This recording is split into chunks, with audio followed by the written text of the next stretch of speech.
This video is sponsored by Aura. Hello, my sacramental mushrooms. Welcome back to my channel. Today, I'm going to get a little bit catty, okay? I'm going to get a little bit sassy with this one.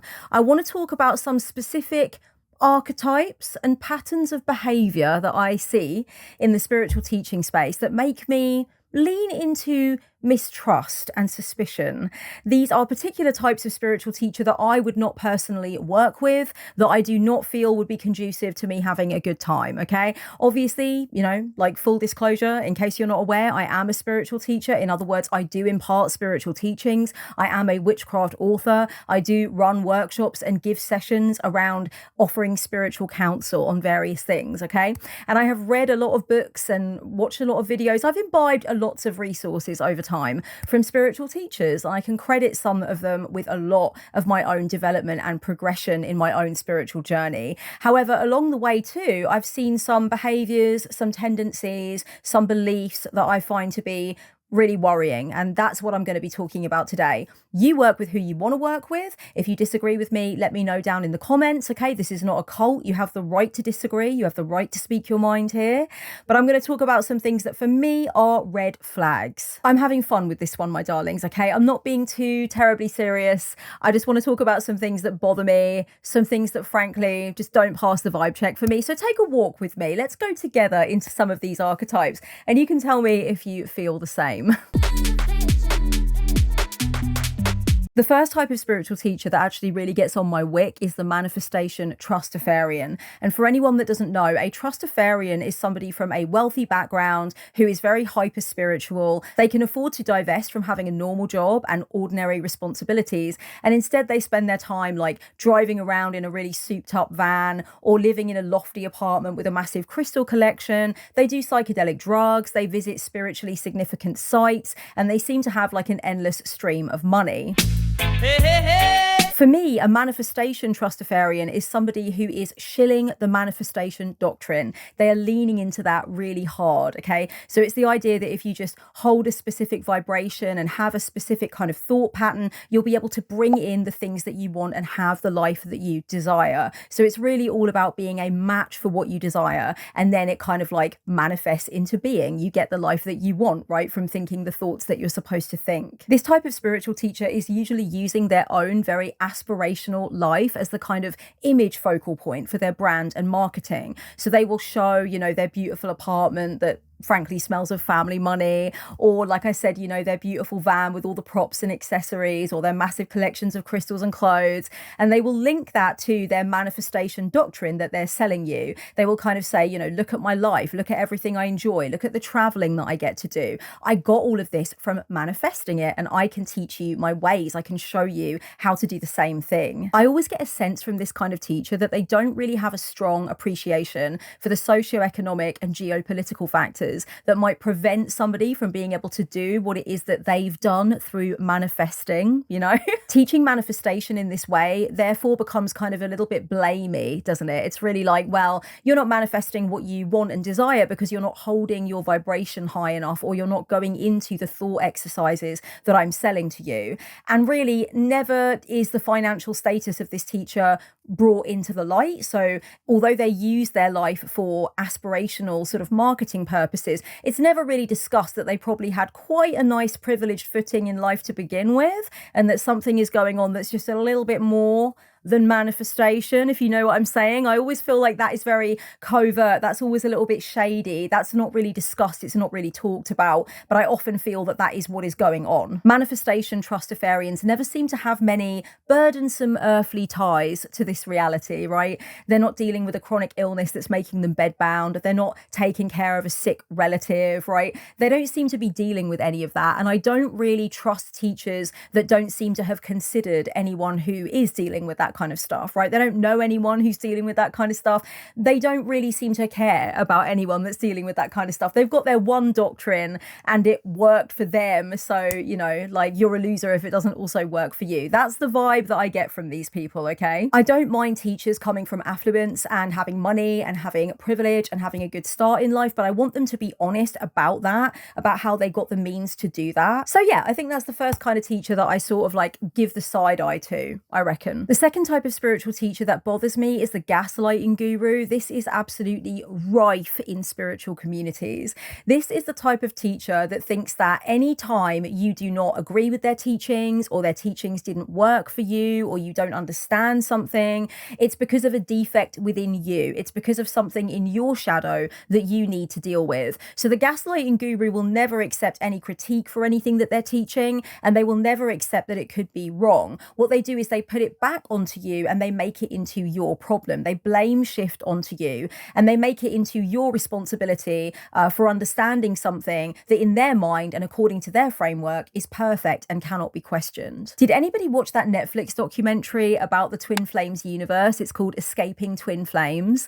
And there's another documentary on Prime that interviews a lot of the old members from Twin Flames universe, and that's really interesting as well. I was fascinated by this particular high control group, and one of the techniques that the two leaders of the group use is definitely around this kind of like gaslighting guru vibe. They are Mr. and Mrs. Gaslighting Guru, I have to say. If you watch the documentary, you can see that they have this mirror exercise that they do. And so whenever one of their members says, you know, my twin flame is emotionally abusing me, they're hurting me, they're being cruel to me, the two leaders make the member do this mirror exercise where they actually rephrase the statement. So instead of saying, my partner is making me feel terrible or abusing me, instead they have to say, I'm making me feel terrible and abusing me. So basically they sort of force their members to take every sort of honesty, every confession that they're making about their twin flame relationship and turn it back into how they're doing that to themselves, which is really scary. The other thing that the two leaders do is during live sessions with members, and you can see this in the documentary several times, it's chilling. In the live sessions, whenever a member says, these teachings that you're giving to us feel harmful, I'm scared, I feel less confident and less stable than I was when I joined the group, the leaders will say, what is the problem with you? Why aren't you where the others are? Why are you resisting the teachings? What is happening that you're blocking the blessing of these teachings? And so everything is this gaslighting where they're making the members question their reality and their sense of what is real for them by making it into their fault and their problem that the teachings are not working. Oh, it's horrible, darlings. It's horrible. So gaslighting gurus tend to operate in this way for two principal reasons. The first reason is obviously they're selling you a momentous amount of products and services and private one-to-one sessions, right? So they have to be very rigid about the fact that their teachings work and that their teachings are infallible in order to be able to keep selling you these things that they want you to buy. The other reason that they operate this way is, you know, because they're egoic, right? They can't stand the idea that a member or a follower of their teachings would come to them and say, this isn't working for me, you know, this is actually harmful or it's making me feel worse.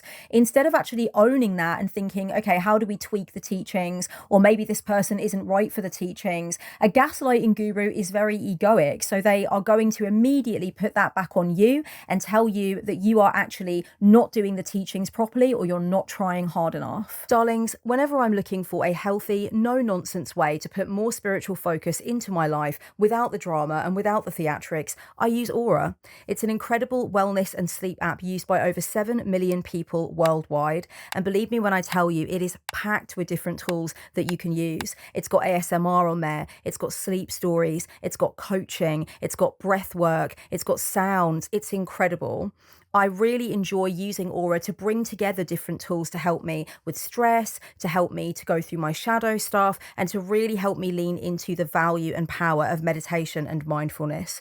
You could try a 30-day meditation challenge. I tried one of them with Aura and it was incredible. The results were great. The first 500 people to click the link in the down bar can get started for free with Aura. And if you want to go on from the trial and actually join, you also get 25% off your Aura subscription. So it's a great deal. It really helps the channel when you click on the link, and consider checking out the resources for yourself. Thank you, Aura, for sponsoring this video. I could not appreciate you more. Number 3, the Undergiving Upseller. This one really gets up my nose and I've seen it a lot over the course of time, okay? The Undergiving Upseller just wants you in a constant sales funnel, all right? Like they really just want you buying from them, and that is the only time that they're really going to give you any engagement at all. They are not generous with their time and energy outside of the people that are paying for products and services. They will never reply to comments underneath their posts or videos or anything like that. On Instagram, they might have one of those bots that sends you a DM if it seems like you're interested in buying something, and then that sort of bot will make the pitch for you in the DMs of Instagram. But really, when it comes to individual questions, customer service queries, anything like that, they're not going to be around. They are not engaging with community. They are not really trying to strengthen or appreciate their existing community. An Undergiving Upseller will only ever make content which is marketing. They do not make any content that isn't serving to help them to really, really posit the benefits of buying something from them. So they will use lots of very beautiful, very artistic imagery to convince you that you need the course or the workshop or whatever, but there won't be anything useful in that content. It will just literally be to get you into the sales funnel, to get you to buy the thing that they're selling. And spoiler alert, it is likely to be a very high ticket item as well. Not only do they not really want to hobnob with the hoi polloi in their comments, they don't want to talk to you unless you're buying something, they also want to sell you a very high ticket item to then have the privilege to be able to interact with them. I obviously offer mentoring, counseling, readings, workshops, right? Like, I sell things, I have to pay my rent, I have to pay bills. This is what I do for a living. And I'm an author, so some of the things I offer are attached to some of the things that I write about, okay? But I also engage with my community. I do not answer every single one of my comments. I don't hold myself to that standard. That would be impossible and very grueling and time consuming. But if I've got time and I've got energy and people ask me questions, I make sure that I answer those questions. I read my comments. I heart react comments. I am interested in what my audience is thinking and feeling. And I take a lot from being able to read about their opinions and experiences. And that is the kind of thing that I really want to see from spiritual teachers that I'm going to engage with on any level. I want to see that they are present in their community and they value community and the power that that brings. I just don't like it when it feels like everything is a marketing ploy. If I see somebody asking a spiritual teacher a question, like, how would you suggest I achieve this? Or I'm coming up against this block. Is there a way around it? If I see the spiritual teacher come back in and say, great question, I have a workshop for that, here's the link, it gives me a weird feeling. I don't like it. I do not like an undergiving upseller. I do not like someone who only really responds to try and get you to buy something. There isn't a sense that they're interested in giving any time and energy outside of that dynamic. Number 4, the Psychedelic Prophet. This one gets my goat, okay? So first of all, disclaimer, I have got no issue with entheogenic medicines, okay? I have walked with those medicines myself and I will do again. I have no issue with the notion that like magic mushrooms are, an incredible spiritual teacher, for example. What I really don't like are these teachers that are very gung-ho about advising things like using THC, LSD, mushrooms, etc., without any sense of who it is that they're talking to, what that person's needs might be. They're not giving advice on other ways to deal with things. They're not giving cautionary advice about drug-induced psychosis. They're not giving out really any medical or health advice for anything. They're just really pushing forward this kind of like cosmic dose, earth medicine, psychedelic journey sort of manifesto, without really thinking about who am I talking to? And maybe this is not the right avenue for everyone that I'm talking to. And maybe I need to be pretty heavy-handed on the disclaimers and encourage people to practice discernment. It's basically like no matter what age you are, where you're from, what you're going through, what your diagnoses are, or anything like that, you just need to do mushrooms. It's reckless and it's irresponsible. It's talking about these substances as though they are just a one-size-fits-all panacea for everybody. And I find that to be worrying. Something about it gets my heckles up. A while ago, I had to block this mushroom medicine man guru person and his bloody followers from my Instagram and Facebook because this guy was getting his followers to come over into my comment sections underneath my posts on socials and basically advertise this guy's work. So there were loads of comments. You might have actually seen one. If you hang out on my socials, you might have seen them. Loads of comments from this mushroom medicine man. And it was from his followers. And his followers were like, come over and get advice from this guy. He teaches you about mushroom microdosing. It's amazing. It's changed my life. It's solved my problems. And I was there playing whack-a-mole, trying to block and delete all of these commenters because you do not get your followers to come over to the comment comment sections of other spiritual teachers who are not looking for advice on entheogenic substances at all and start promoting mushrooms to them. It's just completely fucking reckless. It's so absurd. I couldn't believe it. It's so irresponsible. Using magic mushrooms to have some kind of spiritual journey or to sort of work through your trauma or anything like that, that should be something that you do because of your own curiosity and your own research, leading you in a very sensible and steadfast way towards the conclusion that that is what you want to do. You should not be doing it because you fell prey to some aggressive marketing from somebody who doesn't know what the fuck they're doing. And I don't know why, but that one got me really riled up. But there we are, okay? Like, avoid the psychedelic prophets. Avoid them. I feel like anyone who's being too gung-ho about that shit is really not thinking about the consequences of suggesting that kind of thing aggressively to the wrong person who is not ready for it, or who might even be on a journey of sobriety and not need to randomly see that shit in the comment section. Number 5, the Tantric Trickster. Guys, this one. Oh, okay. Whenever we start talking about sexual healing, sexual spirituality, using spiritual ideas and practices to heal sexual trauma, I want to see that the teacher that is talking about that stuff is being sensible, they're being compassionate, they are not doing these blanket one-size-fits-all statements that delete the possibility of people having had different experiences and needing different things.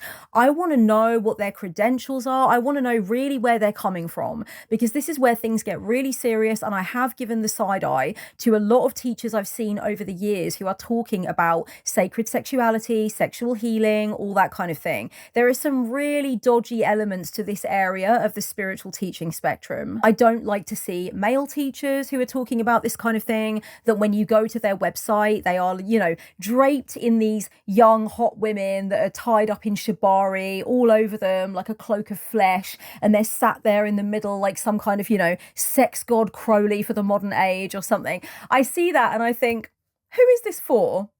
What is this about? This looks very self-gratifying, and it looks very much like you're only talking to a certain section of the spiritual community who, you know, have high tight bits in the right places and will tie themselves up in rope for you in your marketing. I'm not sure about that. I don't like the kind of language that is sometimes used. You know, you are sexually broken and these practices can make you sexually whole again, without any consideration for the fact that sexual trauma is a huge spectrum and people have gone through all kinds of different things at different stages of life. And what you can say to one person about sexual healing might actually be damaging or might feel shaming or pressuring to somebody else. So anything that is just very gung-ho, doesn't feel responsible or respectful to me, I have a problem with that. I don't have a problem with people utilizing spiritual practices or concepts to heal sexual trauma. I think if you're a spiritual person, then part of any healing journey that you go on is going to be spiritual. It is going to be spiritual.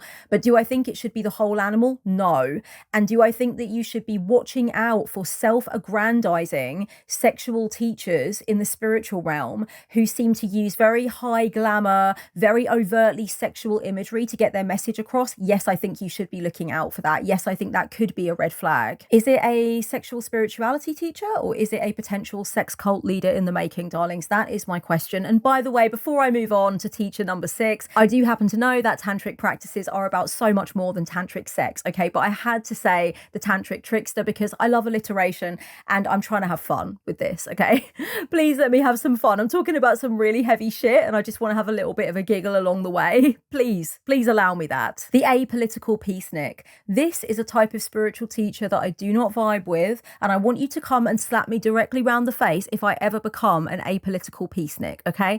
An apolitical peacenik is a type of spiritual teacher who craves peace, they love peace, they want peace, they have really no solid ideas about how to achieve peace, and what they're mostly shilling is inner peace, which encourages you to avoid all of the external problems in the world. And if you ever start talking about justice around an apolitical peacenik, they will really get their knickers in a twist. They do not want to talk justice, okay? They do not want to take sides. They do not want to actually be clear about any of their social or political positions.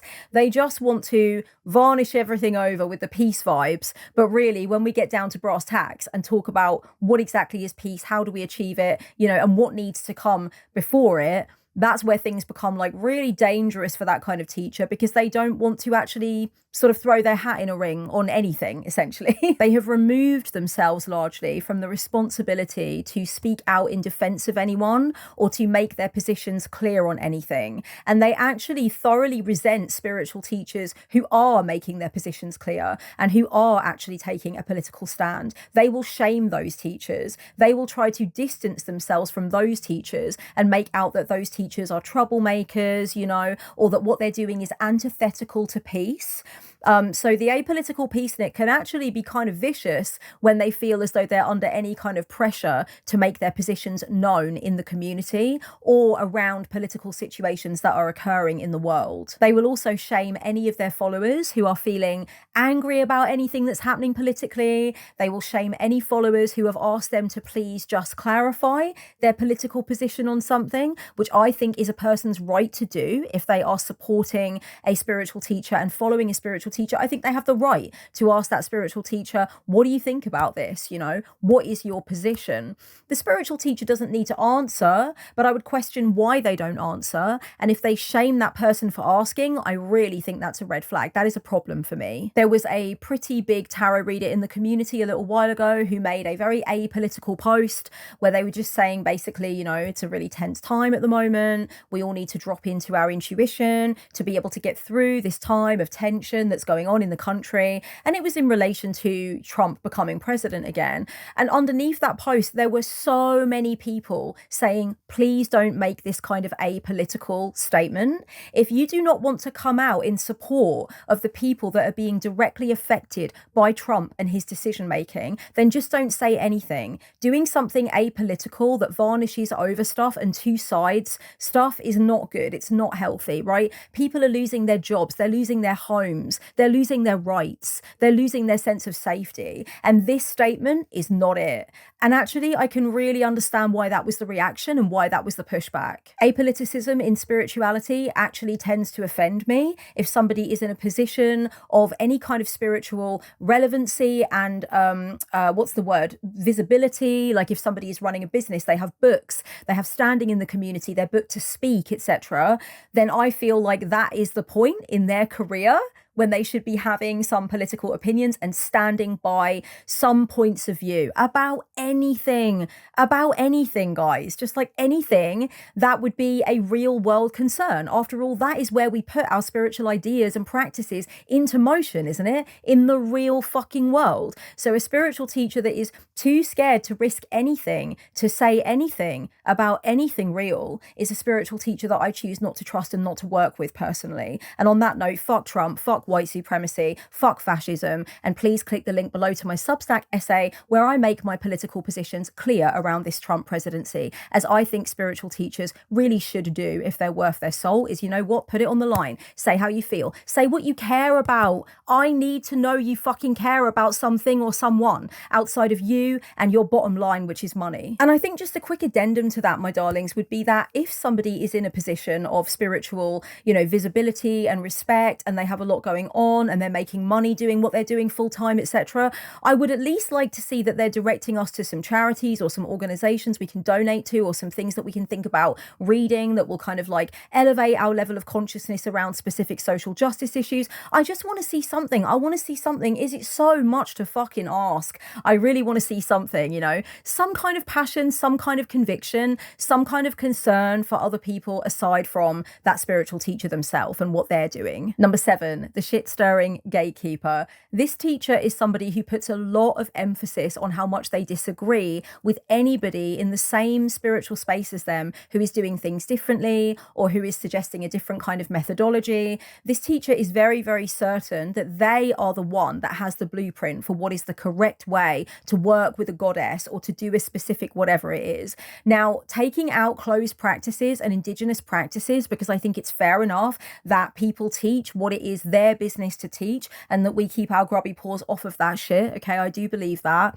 But other than that, when it comes to things that are in an open forum that we are allowed to play with and that we are connected to in different ways, a shit-stirring gatekeeper is someone who's like, no, I'm the one that knows the right way. And they will actually usually set their members onto other teachers in the community who do things differently, or they will try to poach audience members from teachers that do things differently by promoting themselves as being the one with the superior perspective or the only correct perspective. Man, I'm tired of being right. The shit-stirring gatekeepers, they really do thrive a lot on division. They thrive on division, they thrive on infighting, they thrive on constantly making content which is largely centered around how other people are wrong and how they need to correct people in the community, how they're seeing this, that, and the other that's being done incorrectly and they need to correct them. So they're always kind of inventing mode or tea-spilling mode, or kind of like, you know, I'm the queen bee and I've come to let everybody know what is correct.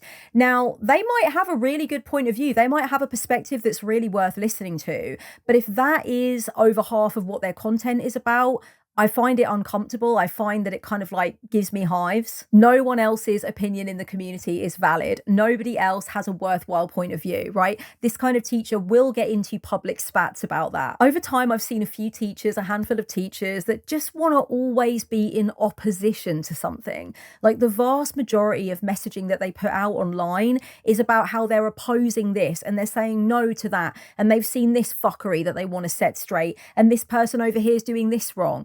And eventually I think to myself, who the fuck do you want to be in community with then? Like, no one? Are you the only person that has anything of worth to say? Can that really be the case? For me, if I'm seeing that somebody enjoys creating rifts, they enjoy cliques forming, they enjoy infighting, they enjoy being the queen bee, they enjoy shitting on other people's business practices or other people's ideas, they're very much letting it be known that they're in their own little corner and that nobody can come and play with them, then to me, that's not something that's attractive. I've seen that. I do not see it so much these days, but it happens, you know. I used to see it a lot back in the day. It was like you're either following me or you're following that witch over there, and that's how it is, you know. It's very, very cut and dry. I never was attracted to that. I always found there to be something sketchy about that. It smacks of a religious dogma that I feel like a lot of us are trying to get away from over here. Okay, maybe I'm just speaking for myself. Number 8, the divine feminine dictator. Okay, now listen, hear me out before you click off, all right? I have no problem actually with the divine feminine paradigm or discussions about the divine feminine as a rule, but I need a little bit more information. I can't just hear teacher of the divine feminine and be okay with that. I'm gonna need that to be qualified somewhat, and here is why. There are some people in the divine feminine teaching space who are claiming to uplift women with their teachings and practices, but actually they're promoting quite harmful and rigid gender-based stereotypes and shame-based practices under the guise of empowerment. And this is something that I see that really sort of sets me on edge and makes me uncomfortable. I'm not a fan of divine feminine teachers who speak as though all women's experiences are the same and, you know, women all need this specific thing, or we all need to unhinge ourselves from this specific way of thinking. There's no provision made for women that deal with other marginalized identities, right? They are at the cross-section of various marginalized identities. There's no suggestion that women have different points of view. It's very kind of like women are a monolith and they all need this thing that I'm selling or this thing that I'm saying. And that makes me feel like, you know, there's a little bit of a foundation of alienation happening there.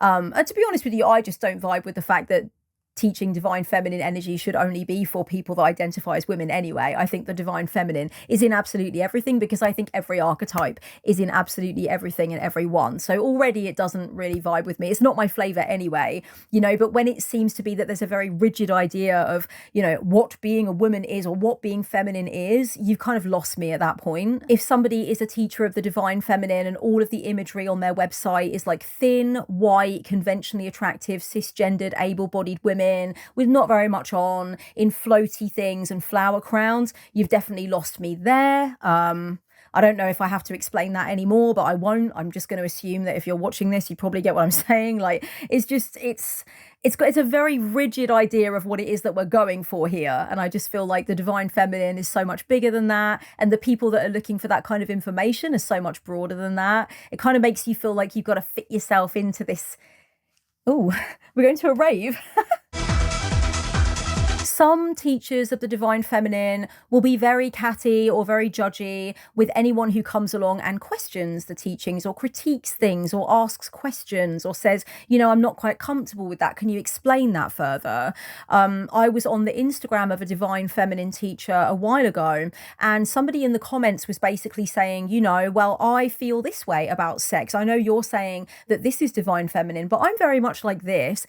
And the teacher came in and replied to their comment and said, well, you're too much in your dark feminine. That's what's happening there. And I remember reading it and thinking, okay, maybe this woman's just different to you. Maybe she just expresses her femininity in a different way.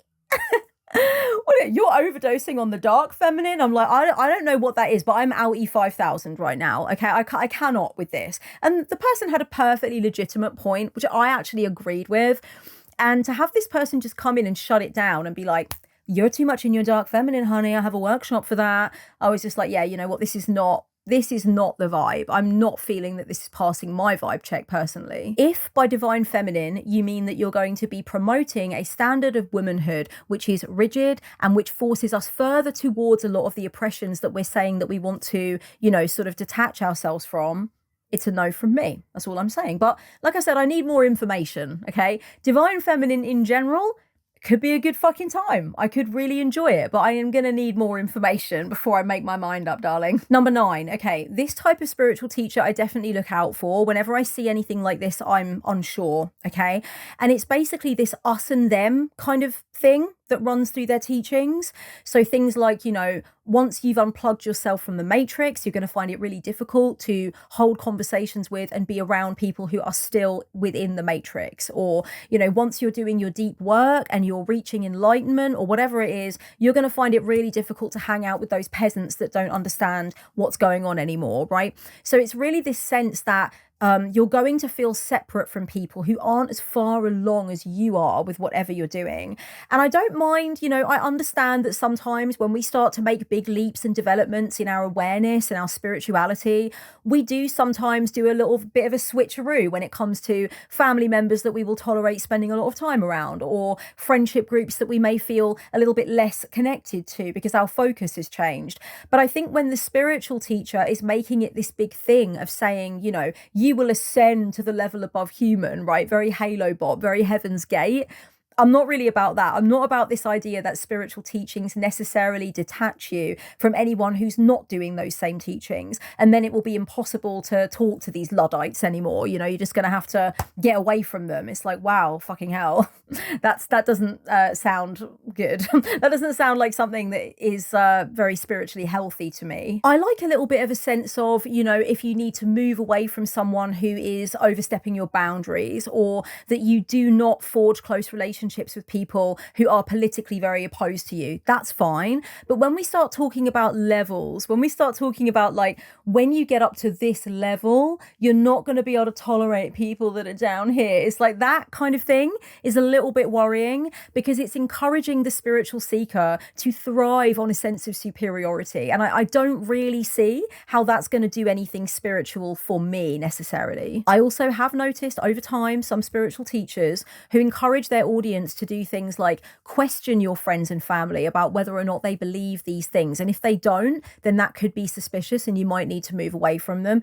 That is culty behavior. That is some high control vibes right there. So I would definitely be checking out what else is going on with that kind of teacher, because it is a well-known tactic for high control groups to try and isolate you from people that are outside the methodology of the group. So I just think that's also a red flag. Also, anything that's like, you know, one day when everybody thinks this way, or when everybody's seen the light, or when everybody's seen the truth, then we can all hold hands and sing Kumbaya. But for now, you know, it's going to have to be us understanding what is really going on, and everybody else can kind of like get fucked. Like, again, there's something a little bit high control about that. There's something a little bit hierarchical about that I think is not conducive to having like a strong spiritual practice, really. Again, I don't want to buy the world a fucking Coke. Well, I don't want to buy anyone a Coke because I'm boycotting. But, you know, like, I don't want to buy the world a Coke, you know, in terms of like, I don't want to hang around with just anyone. I don't want to make acquaintance with just anyone. That's fine. But it's not because I think they're like lesser than me on a spiritual level. It's not because I think I'm illuminated, it's just because I think I have basic fucking empathy and I want to hang out with other people that have basic fucking empathy, right? It's nothing to do with like how I've elevated myself to this level beyond human. I think anytime we get into that ascension shit, I'm not really into that. You know, some people are the lowly builders, some people are the bricklayers, and we're the architects. It's like, that kind of language freaks me out, and it's got actually some real sort of like ableist and racial undertones to it that I also don't like. There's layers to it, guys, but it's just a type of language, a type of vernacular that I'm uncomfy with. Number 10 is the superstar guru. Okay, the superstar guru is someone who is fully shilling to you that their methodology, their way of doing things is the one right way. You've got to get rid of all your other books, any other teacher that ever gave you anything positive to work with. You've got to set that shit down. It's really about this one person and their illuminated path to all the good things. And they are very much at the center of what they are doing. Now, there is nothing wrong with a personal brand, okay? A lot of people in the spiritual space have a personal brand. It makes sense. The easiest way that I can explain what a personal brand is that the person is the center of the brand. When the person dies, the brand dies because the person is really the thing, right? I have a personal brand, right? When I die, the brand will die. It's me, basically. It's my point of view. It's what I'm saying about things. It's time with me, doing workshops with me or sessions with me. So when I die, that's it. No one can take over, all right? It's Kellyanne Maddox or nothing. So I have a personal brand. But I'm talking about the kind of personal brand where the person has several books that they've written, where they're on the front, surrounded by celestial light, you know, they're looking skyward, which I don't really know why, because at this point they probably do see themselves as a god. They're saying that their methodology was divinely channeled from them by, to them, but via a council of kind of like ancient benevolent aliens or something, which adds a lot of weight to what they're saying, because it's not just them, it's this incredible information that only they can access. Meanwhile, when you look through their methodology, a lot of it is taken from other ideas. A lot of it has been inspired by psychological theories or by other spiritual teachers and their theories. But a superstar guru is never going to say that. They're always going to make out that this information is something that came divinely only through them. And so they really center themselves. They really position themselves right at the center of what it is that they're doing with their business. And so you start to feel as a audience member that time with them and focus from them, attention from them is all you're going to need for your path to enlightenment. And in the end, it gets to this point where you feel that even if they would just look at you once, everything would be better. And so they're really sort of hyping up and amplifying their role as your savior, as your healer, as the person who can give you the keys to your life. A superstar guru will take maximum credit for any breakthroughs that you have, for any good things that happen to you. They will not tell you that actually you did the hard work and you really need to honor yourself for what you managed to do. They will be very satisfied to be like, I gave you this breakthrough and I will give you further breakthroughs. If you buy my shit and if you stick with me, I will get you to where you need to be. So there's very much a sense as well that they're kind of like, they're stealing the result of your effort. And yes, you may have used some of their programs or some of their books to be able to guide you, but actually whatever you did for yourself, you did because you made the decision to do that. And a superstar guru will never say anything like that to you. They will always make sure that they get the glory, they get the credit. Whenever I see anything like this, where the person is really, you know, the medicine itself, and there's this sense of like, there's no credited sources, this person is acting like everything that they're teaching is independent of anything else in the spiritual or psychological space, which is never true. It's never actually true. You know, whenever they're doing that and it's just very, very based around them and their image rather than the teachings or rather than the people and the problem that they're addressing, this is something that for me can feel a little bit dodgy. Again, I'm going to take every spiritual teacher as they come and like assess my feeling about them as individuals, but this is usually something that makes me kind of like, you know, do a quick spin on my heel and turn away. Darlings, let me know, what kind of red flags are you looking for when you are perusing around in this incredible world of spiritual teachings and ideas where there is so much goodness and so many beautiful things to drink from and to imbibe and use, but there are also some feelings of like scammy stuff and low vibe stuff that we might feel like we do not want to get too involved with. I would love to hear from you down in the comments. I have greatly enjoyed sharing some of my ideas. Like I said, a little bit sassy in part, but you know, I take take everyone for the individual that they are and what they're bringing. These are just some things that if I saw, I would definitely sort of like pay a little bit closer attention to what my intuition is telling me, because I'm not open to the influence of all spiritual teachers. I do have some quality control, okay? I do have some standards, so fucking sue me, okay? So I would love to know what goes on from your perspective, darlings. Get at me in the comments, let me know. Thank you so much again to Aura for sponsoring this video. I greatly, greatly appreciate your support of my channel. Don't forget to go and grab your free trial of Aura, and I will see you for the next video soon. Much love, darlings, and blessed be. Mwah.